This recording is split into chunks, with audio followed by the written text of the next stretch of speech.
All right. Good morning, everyone. Thank you for coming out. Today, I'm Clee Jackson. I serve as the president of the Greater Grand Rapids NAACP. Also, I have the privilege of serving as the regional director for the NAACP Michigan State Conference. And so I have oversight of Lake Newaygo County, Muskegon County, Van Buren County, Berrien County, including the Niles and Buchanan areas. First, on behalf of the NAACP Greater Grand Rapids branch, I want to extend our deepest condolences to the family, especially the mother and the fiance, Miss Angelica Johnson, who's standing here with us this morning. We ask that everyone, community members, media, and officials respect the family's need for space, grace, and time to grieve. We need to allow this mother to respectfully bury her son and just take a moment, take a breath to be able to do that and grieve with his children and his siblings and many of the other family members. We stand beside them and we honor their pain with empathy and resolve. We also want to acknowledge the presence and ongoing support of our executive committee. Some of those members are here today. The Michigan State Conference of the NAACP, the National Office of the NAACP. In addition, we recognize our dedicated community partners, some of those who are standing with us today and who continue to stand with us in this pursuit of truth, justice, and accountability. I don't know how many of you have lost a loved one in a very tragic, horrific manner, but I have. So I fully understand your pain. I understand the need for, and we understand the need for full accountability and transparency. But we also understand the need to allow the process to go and work itself out. I want to echo with what Ms. Johnson said to community members, is that she's calling for us to be peaceful. She does not want any violence of any kind. And again, she wants the process to take place. Today we are calling for full and an independent investigation at every level. I have also spoken with the Michigan State Police leadership directly and asked for that. So one of the things that they said is that they're going to be very intentional about this investigation. Also, this includes a thorough review by the medical examiner's office and a complete, transparent report from the hospital system regarding the alleged life-saving measures that were administered. Nothing short of full transparency will suffice. This tragedy forces us once again to confront the culture of policing. We must ask the hard questions. Will policy reform alone bring about change? The answer, we believe, is no. Not without community oversight, accountability, and real consequences for those who violate policy, engage in sanctioned violence, state violence, or act with disregard for human life. So some of the things that we're demanding: a fully funded independent civilian appeals board with authority and resources to conduct oversight. Many of you might remember when we did which was actually the 13-point plan, and 12 of those demands were met. They were passed unanimously by the City Commission. The 13th point one was the one that the NAACP put on the table, which was to add investigatory rights to the Civilian Appeals Board. And so now we're going to bring that back to the table. The other one we're going to ask is a comprehensive review of all departmental policies, including the K-9 policy. A complete investigation into every officer involved, including internal affairs complaints and prior administrative violations. That is critically important, because not only do we want to know how many, if there have been internal affairs complaints filed on the officer or officers who fired the kill shot, but we want to know that every officer that was on that scene, we want to know if there have been internal affairs complaints and administrative actions internally filed against their officer. This is critically important. See, that's why we have to be intentional. Many of you remember when there was an incident with a family who was at a repast on the southeast side on Giddings Street. A neighbor called because they were burning a fire pit, which, by the way, then I think many of us found out that I guess it's against the city ordinance to have a fire. So they were called for that. They were also claimed that they had loud music, right? 30 plus officers showed up on the scene. There were multiple family members who were arrested and harassed. The responding officer, when we pulled the FOIA, he had over 30 internal affairs complaints filed on him. That's a problem. The release of all video footage related to this incident. We know that the chief has indicated that he's not releasing any more footage. That's unacceptable. It is totally unacceptable. We're also, and really because of that, we're asking that the city manager, Mark Washington, place a hold on the search for a new chief until that process includes directed community input from residents and local activists alike, and any consultants involved in that process are approved with community guidance.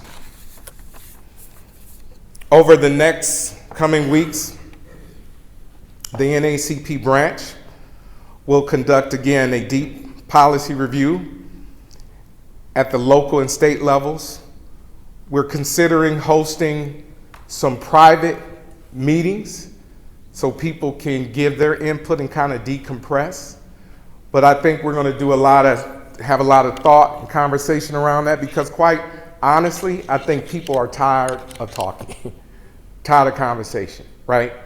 So we need to look at how that really looks and continue to advocate for, again, as we've said time and time again, for comprehensive mental health resources for the family and our broader community. The other thing that I just thought about as well is when you have these type of incidents that happen, those officers should be drug tested immediately. They should be drug tested immediately. So we ask that everyone remain respectful and, again, centered in compassion. There will be time to hear more from the family, but right now we are focused on ensuring that every legal, legislative, and investigatory step we take is done with their blessing and in their best interest. As we seek accountability, we remain unwavering to our mission, which is to protect civil rights, ensure equal justice, and demand dignity for every member of our community. That's critically important. I'm going to ask Attorney Mayers, you first, Attorney Steve Drew, to come up and make some remarks. Thank you. Good morning. My name is Stephen Drew. I'm an attorney. I'm the legal redress chair for the Grand Rapids NAACP, the chair of the Legal Redress Committee. I grew up on Thomas and Henry Street, right around the corner from where this latest killing occurred. This is my community, and the community is hurting. The community is hurting for a number of reasons. The community is hurting because why did the Michigan Department of Civil Rights do an investigation years ago about the number of things that occurred? Why are there issues of traffic stops escalating into arrests for resisting and this and that and felonies for normal citizens, for average citizens? Why are people being stopped and their cars searched and things of that nature, arguably without probable cause? In this case, we have a question, and I'm speaking not to the chief, because the chief has already said, I'm not releasing any other videos. I'm speaking to the city leaders, our mayor, our city commissioners, our city manager, who employ this chief. If the chief can release one video of one officer that may have some favorable things to you, why are you not releasing now the other video of the other officers that were on the scene when this man was shot and killed? It's a simple question. The community deserves answers to that. This community is hurting, this community is suffering, and the NAACP will do everything we can to assist in that help. Thank you.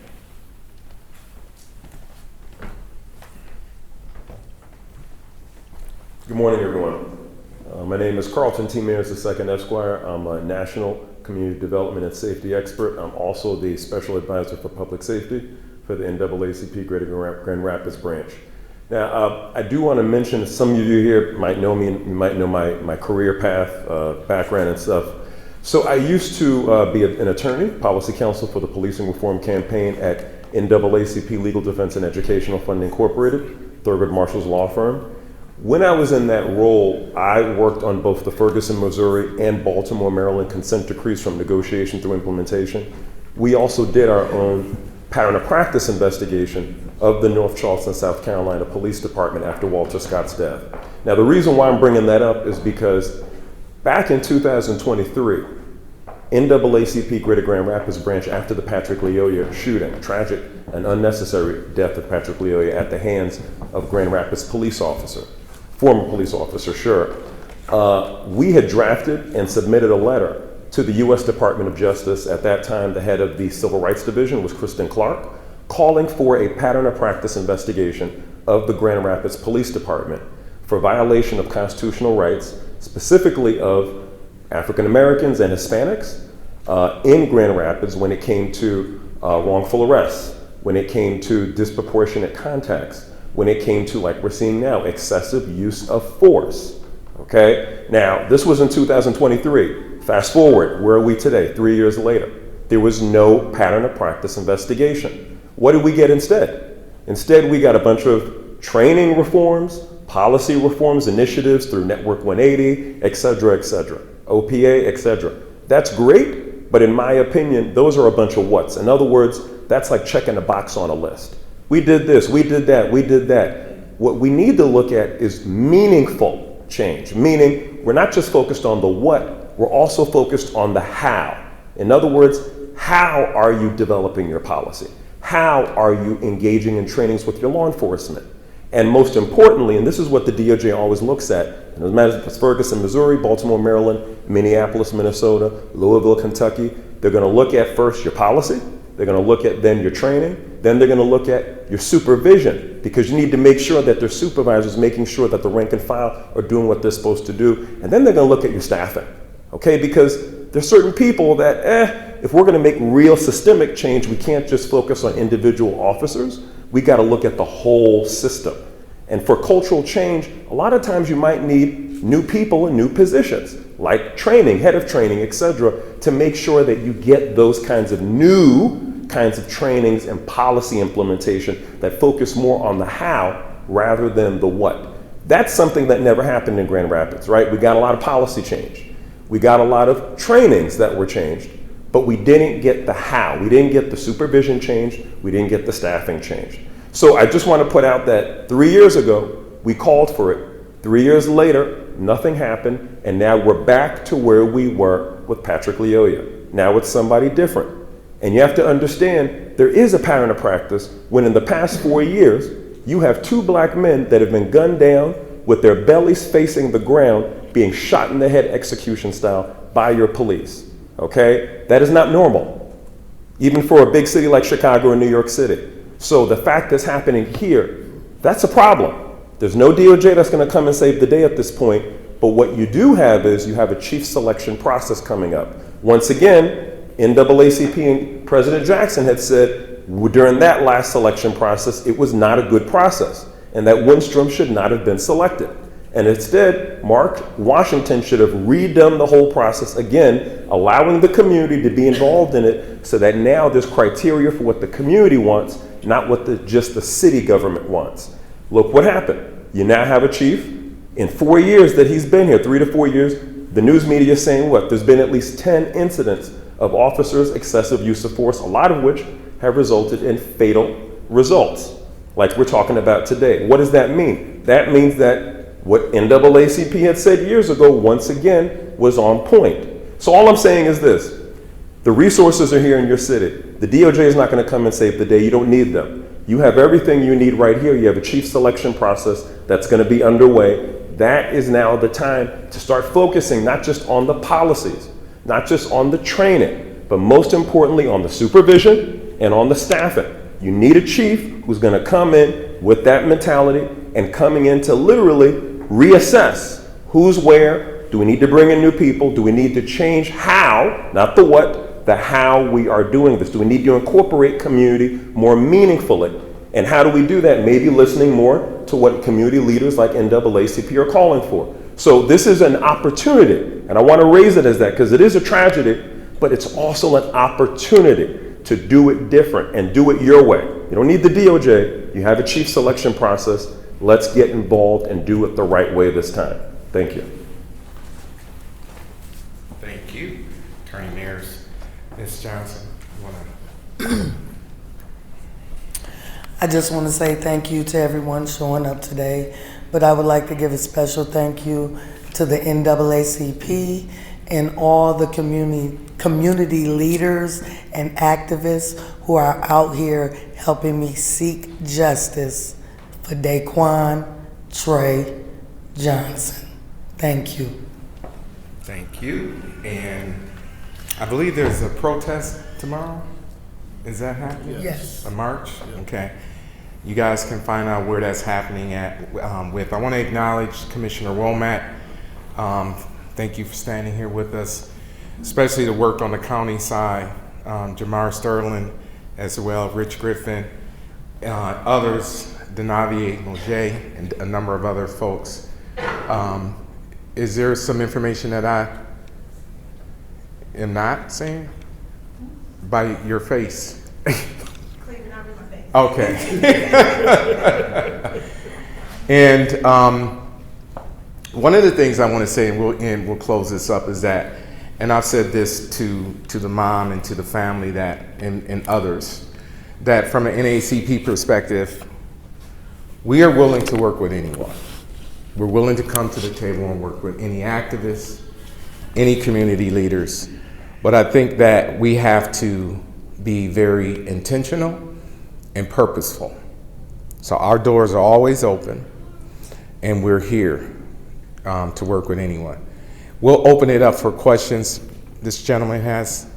Well, I am the grandfather of Daquan Johnson, Okay. and my question is, why hasn't that officer been off the duty without paying out? From my understanding, he's still on duty. So why isn't he, from day one when the incident happened, he should have been suspended right then and there. And from my understanding, he's not suspended. Well, my understanding is he's on administrative leave with pay, but I don't know. We can verify that. So that's my understanding. We'll follow up on that. Open it to the media. Any questions? What was your thoughts about the chief's comments about political pressure?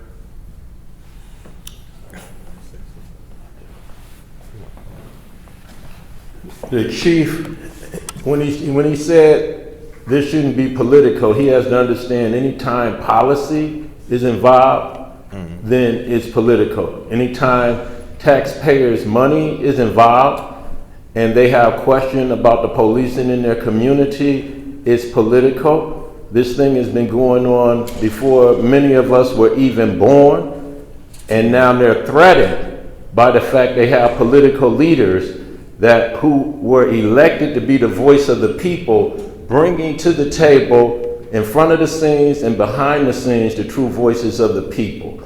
I was very disturbed by the police chief saying that, because even though he is an employee of the city of Grand Rapids, the highest elected law enforcement leader in the community is the sheriff, who is elected by the people. So there is some political nature of policing, and it's also an attempt to be divisive. Yeah. As NAACP said today, they're willing to work with anybody and everybody who righteously comes to the table and wants to see an improvement in these relationships. Police have a way of framing this as them versus us, or anybody who stands up and questions any officer, then there's some type of fraternal order. If you question one of us, you hate all of us.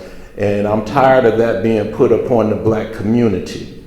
We had a right, like every other community, to question how over-policing is affecting our area. Once again, I want to thank the NAACP for their in-depth study analysis of police-community relations. They've been doing it for decades, and they come out with some very strong demands that I feel need to be met by the city of Grand Rapids. And in my political side, I will continue to advocate for some of the things they've been asking for, and hope that as Kent County, we're separate from the city of Grand Rapids, but we work together. We're both in City Hall, so I'll continue to be in City Hall trying to tell city commissioners you need to sit down with NAACP and others that can truly be voices for the constituents that voted you in. Thank you, Mr. Cleek Jackson. Any other questions? I talked to Commissioner Womack about this earlier this week, but in the past 4 years, there's been 12 officer-involved shootings in the city of Grand Rapids. In the past 5 months, that's been 4 of them. What's your message to the community members who may be, scared about being out in the community and interacting with police? Well, the most important thing is I tell, especially our young folks, don't ever, the fight will not be won in the streets. First of all, you don't want to, fight that fight on the streets. Come to us, come to any other organization. There are many that can assist, and we can do it the right way, first of all. I think it is critically important for individuals who feel like they've been harassed, wrongfully convicted, even death, to come to us so we can at least put on record those concerns. And also, we have a very strong relationship with the Michigan Department of Civil Rights. There must be complaints filed with them as well, just to put on record. And again, that helps us when we ask for things like a pattern and practice investigation. We can create a timeline And just like Attorney Mayer said earlier, we went back to the 80s when we sent that to the DOJ, listing a variety of different incidents, folks who were wrongfully convicted, like Quentin Carter, who was 17 at the time, when he was wrongfully convicted without any DNA, without any evidence. The individuals who murdered the young man that they claimed he murdered, he didn't even know this young man. He spent 17 years incarcerated, and his case was exonerated. So again, we need to have those individuals come to us so we can document these very thoroughly, and it just needs to be documented. So again, when we're asking for these types of investigations and asking for a special prosecutor, asking Dana Netzel's office to consider a special prosecutor, we can provide that office with this type of information. Any other questions? Between Leoya and Mr. Johnson's killing, what was it like discussing or talking with Grand Rapids Police Department? So the chief in Patrick's case, I saw what I think everybody saw. He was shot in the back of the head. He was literally hunted down like an animal, actually. That officer violated, as we said when we first were standing here with that case, he violated multiple policies. So we immediately said he needs to be put on administrative leave, preferably without pay. We also asked that charges be filed. After, of course, we wanted an investigation, a thorough investigation. We made that same request to the prosecutor's office. And so Chief Rahinsky, if you remember, it took some time before he came out and actually provided that report, his recommendation, along with MSP, to the prosecutor's office. It took Chris some time before he said he was actually going to pursue charges. I think in this situation with Daquan, and the chief said, I'm going to be fully transparent. So we're not seeing that. The mere fact that he is saying, I'm not releasing any more footage, video, dash cam, it's not being transparent. It literally isn't. And the other difference is, it may be coincidental that he's actually leaving, going to a smaller department, allegedly taking a 25% decrease in pay. But what's different about this situation is his level of anger. That's huge. Where he's blaming community. And he's blaming community and political leaders and activists and everybody he can think of, and saying we're the reasons why he's leaving. And so there's a difference. It's a difference in attitude. It's a difference in the manner in which he's moving about this. And, it's my understanding, I think Interim Chief Triggs will actually fully be on board on Monday, I think. So what I would say to Chief Winstrom, bye. Maybe I should clear up my question a little bit more. Between the two moments, what was it like working with Grand Rapids Police Department? Was there ever real discussions between the NAACP and? Yes, yeah, it's different. Can you highlight that work? And that's what I said. I said, we asked specifically for him to be prosecuted. We asked for the officer to be put immediately on administrative, actually requested unpaid leave. The chief was very open to having those conversations. We met with him. I haven't even met with the chief about this. situation. I did talk to Interim Chief Trigg about it. We had a lengthy conversation. But again, the difference is that, in my opinion, I don't know if anybody else has about this, Attorney Harris or Attorney Drew, he had a much more of an open door. That was the difference. And it seems like, and he didn't necessarily, in my opinion, at that time, but like I said, coincidentally, he's leaving. Blame the community. And blame the community for this community being very anti-law enforcement, right? And so, in a very angry manner. So that's the difference. I don't know if you guys have anything.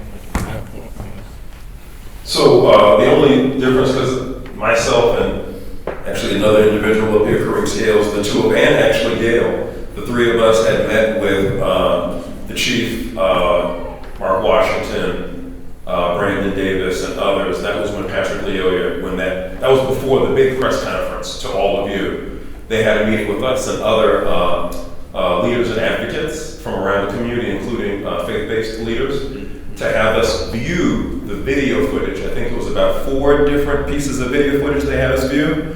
And they did that with us all present and then present in the room before they spoke to the press.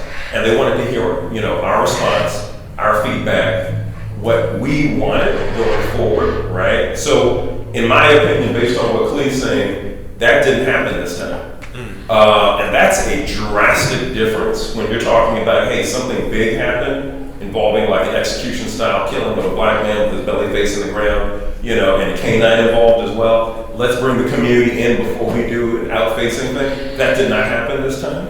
And I think that says a lot. I think it goes back to what Clee just said about how you have an outgoing chief. And you have an outgoing chief who, based on what NAACP said years ago, should not have been selected the chief. Okay? So it's not a coincidence that he should not have been selected. He has been selected, and now he's outgoing, and he's not being transparent about a very high profile and meaningful tragedy for this community. Once again, I want to say this. We need to make sure the community is involved in the chief selection process from when the consultant is selected on up through the selection of the final candidate. It cannot be like last time, because this is what you get. Okay? So thank you. Yes, I'd like to just add on to what Clee Jackson said, with the chief leaving bitter and calling a community anti-police. That is not true. Our community is not anti, but we are pro-justice. We are pro-public safety. The chief has been here, and he leaves without any battle scars.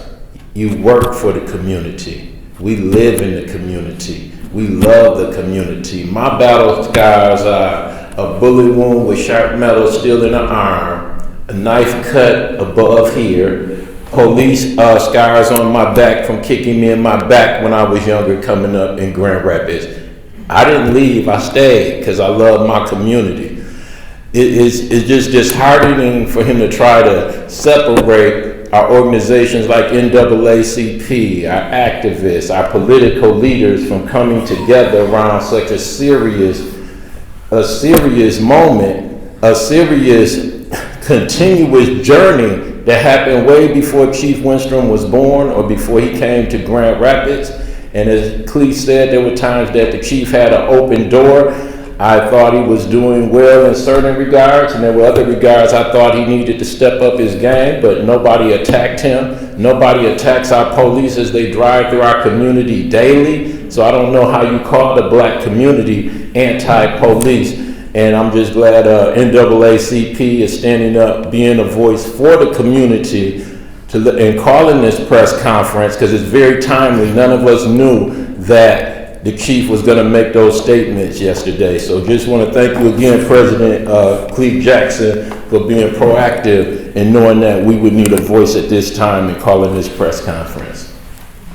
Yeah. All right, thank you. Are there one more question? Or are you good? Sorry, you can go ahead. Go ahead, Trey. You mentioned trade and conversations that you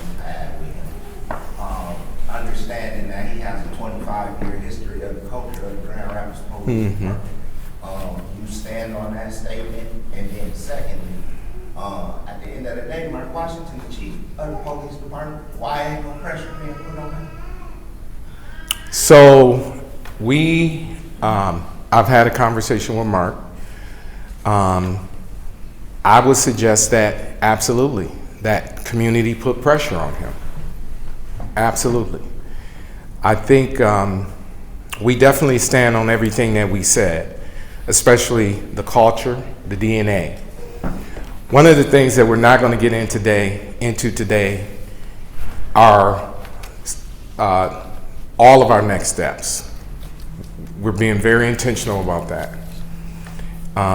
There are many other things that I didn't talk about intentionally, but absolutely, I think I strongly encourage anybody to contact Mark's office. I strongly, like I said, Interim Chief Triggs will fully be in that role on Monday. I say call him as well. Put some pressure on that. And now, since Chief Winstrom is out of the picture, essentially, we should be calling on Interim Chief Triggs to release all of the video. Everything. That's on him. And Mark reports to Mark. So we need to put pressure from that end as well. So. That pretty much goes into my next question. How far are you willing to legally fight or financially fight to get that second body camera footage released? Well, I believe the family has legal counsel, right? I do. So they have legal counsel. There are some things, again, that we're looking at that we're not going to get into today. There are some other avenues to get that footage. Yeah. So thank you all for coming today.